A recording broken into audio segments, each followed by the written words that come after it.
ആയിരം. ആരാണ്? ആരാണ്? ആയിരത്തിൽ എത്ര നൂറുകളുണ്ട്?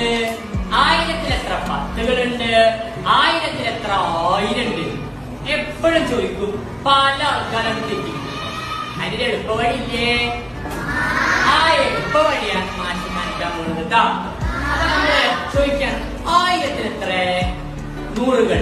ആയിരത്തിൽ എത്ര നൂറുകൾ? അപ്പൊ നമ്മുടെ മനസ്സിലെ ആരെ കാണണം? നൂറിനെ കാണണം. ആരെ കാണണം? നൂറിനെ. നൂറിൽ എത്ര പൂജ്യങ്ങളുണ്ട്? ആ രണ്ട്. ഈ ആയിരത്തിൽ നിന്ന് ആ രണ്ട് പൂജ്യത്തിന് മാറ്റി നിർത്തിക്കോ.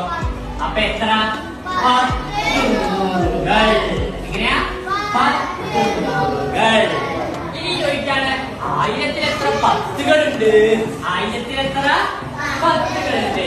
നമ്മളെ മനസ്സിലേക്ക് ആദ്യത്തെ 10.